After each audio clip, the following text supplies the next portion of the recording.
আমি মাননীয় বিরোধী দলের নেতার দৃষ্টি আকর্ষণ করতেছি এবং বৈষম্য ছাত্র আন্দোলনের ফসলে যারা সংসদ সদস্য হয়েছে, আমি মনে করি যে ফ্যাসিবাদের আমলে আমার সাথেই বৈষম্য হয়। হ্যাঁ, অবশ্যই উনি গোপালগঞ্জের প্রভাব বিস্তার করার চেষ্টা করেছে ফ্যাসিবাদের আমলে, এবং উনি ওনার স্বামী মলাইবালা, আমি 5 তারিখের পর একটা মামলা করেছি ওনার বিরুদ্ধেও।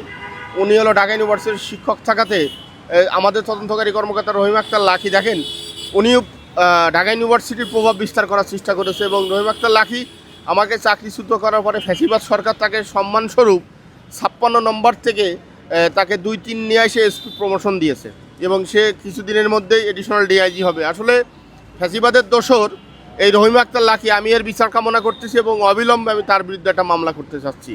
মূলত পাঞ্জাবের জগতে একটি বিশ্বস্ত নাম, শাবাব এথনিক ওয়্যার। ঘটনা হলো যে ফ্যাসিবাদের আমলে ফ্যাসিবাদ সরকারের প্রভাব বিস্তার করার চেষ্টা করেছে, গোপালগঞ্জের প্রভাব বিস্তার করেছে, এবং আমি দাড়ি টুপি থাকার কারণেই মূলত আমার চাকরিচ্যুত করা হয়। আমার দেশের বাড়ি যশোর জেলায়, খাজুরা বাজারে বাড়ি। আমি যশোর জেলার কৃতি সন্তান। আমি বাংলাদেশ পুলিশ বাহিনী 1/11/2011 সালে যোগদান করি এবং সুনামের সহিত আমি চাকরি করে আসছি। কিন্তু কী এক অদৃশ্য কারণে, শুধু দাড়ি টুপি থাকার কারণে আমাকে চাকরি হারানো হয়, আমাকে চাকরিচ্যুত করা হয়। আমার নাম মোহাম্মদ নাজমুল তারেক।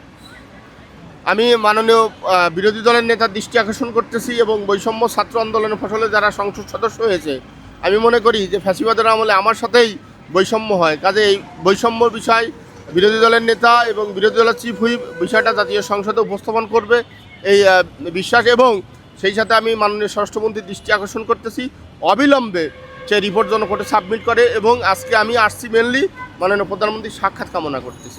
আপনি তো কনস্টেবল ছিলেন। জি, আমি কনস্টেবল ছিলাম এবং প্রমোশনের জন্য আমি পরীক্ষা দিয়ে পাসও করেছিলাম, কিন্তু চাকরি চলে যাওয়ার কারণে আমি সে প্রমোশন থেকে বঞ্চিত হই এবং কোনো সরকারি সুযোগ সুবিধা আমি আজও পর্যন্ত পাই নাই।